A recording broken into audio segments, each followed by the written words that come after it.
হর হর মহাদেব বন্ধুগণ, চলো সকাল হয়ে গেল, দিন শুরু হয়ে গেল। তো এখন যাই হলো বন মানুষ থেকে মানুষ হতে। চলো, অনেকদিন ধরে চুলদারি কাটা হয় না, চুলদারি কাটিয়ে এসেছি। চলো দেখতে থাকো। এই যে গেছিলাম সেলুনে, প্রচুর ভিড়। আর ভুলে গেছিলাম যে আজকে মানে ঈদের সব চলছে সব কিছু। আমি চলে গেছি আজকেই, এই যে ভিড়ে আমি দাঁড়িয়ে আছি। তাহলে হয়ে গেল, চলো চুল দাড়ি কাটা, ফ্রেশ হয়ে গেলাম, কচি হয়ে গেলাম। চলো দেখে থাকো, যাই বাড়ির উদ্দেশ্যে। স্নান করে রেডি হয়ে চলে এসেছি হলো নিতে হলো মিষ্টি ঠাকুরের জন্য। চলো নেই মিষ্টি, দেখি কি মিষ্টি নেই, কোনটা নেওয়া যায়। এই যে পরে নিলাম, এটা হলো, এটা নিয়ে চলো চলে যাই হলো বাড়ির উদ্দেশ্যে। পুজো দিয়ে তারপরে বের হয়ে যাব। চলে এসেছি দুপুরে খাওয়াতে। এই দুপুরে খাওয়ার আজকে এটা আছে, এই যে এটা আজকে আইটেম। আজকে হোটেলে খেয়েছিলাম, আজকে বাড়িতে খাইনি, আর সময় পাইনি বাড়িতে খাওয়ার, তো বাইরে হোটেলেই খেয়েছিলাম আজকে। ধনিয়া পাতা চাটনি দিয়ে প্রথমে ভাতটা মাখা হলো, তারপর নিলাম হলো লাল শাক।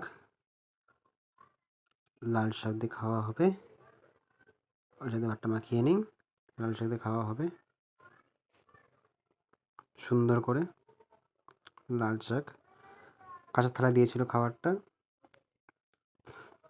ফার্স্ট টাইম ট্রাই করলাম হোটেলটার মধ্যে, রান্নাটা খাস লাগেনি। নিলাম ডাল,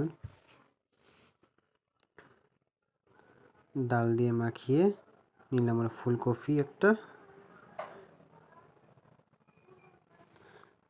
তারপর নিলাম হলো মাংস। মাংস নিয়েছিলাম,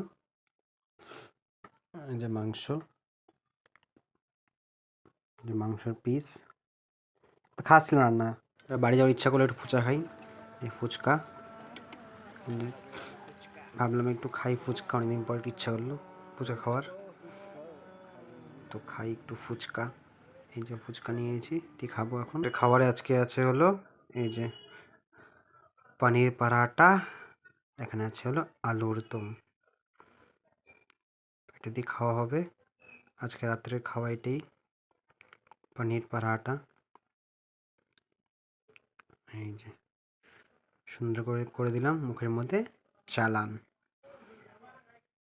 সুন্দর খাবার, পনিরটা পাড়া সুন্দর হয়েছে খেতে, আজকের ভালো লেগেছে খেতে, সুন্দর সফট সফট। চলো দেখে থাকো তোমরা, দেখা কালকে আবার নিউ ব্লগ নিয়ে। Good night, Ram.